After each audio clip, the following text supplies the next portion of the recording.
I am reading 12 books in 12 weeks, which is a lot, not gonna lie. So I started this challenge last week, and today, October 14th, officially marks the end of my first week of this challenge.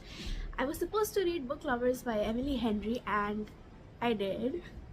I actually even finished Wishes by V.E. Schwab, but we'll talk about that in a moment. So I read Book Lovers by Emily Henry this week.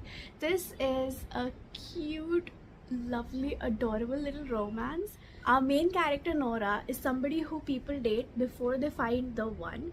She is the corporate city girly who's always on her exercise bike when she gets the call from her corporate city guy boyfriend, who actually ends up in a small town, saves the business, and then falls in love with a cute bakery owner or something like that, and then decides that the city life isn't for him, and inevitably calls and breaks up with Nora.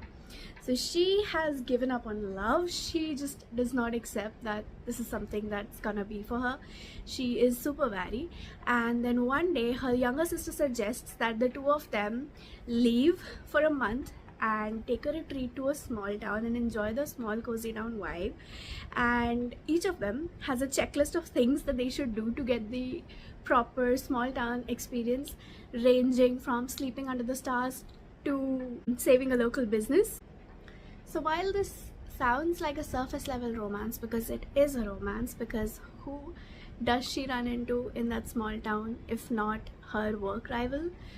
But this book actually has some really wonderful themes. It talks about unresolved grief, it talks about not knowing where you belong, it talks about everyone and everything looking at you and seeing just a trope, but then finding the one person who sees you right. It has themes of parentification and how that sort of turns into a trauma response, and after a while you cannot separate your identity from this parenthood that you've adopted, because you've grown up always looking out for everyone else and parenting everyone else and being responsible for everyone else.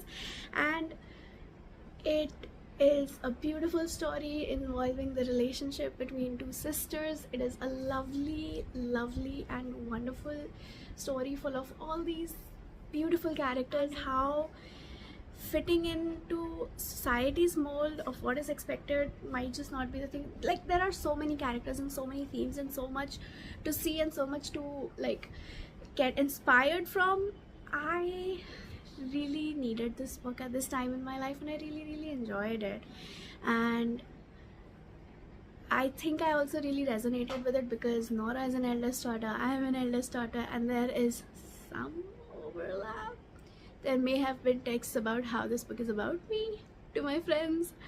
Either way, this was a really lovely book, and I'm really glad that I read it, and this marks the first successful week of my challenge. Okay, so tomorrow I'll be telling you which book I'm picking up for my next week of this challenge, so stay tuned for that, and I'll see you.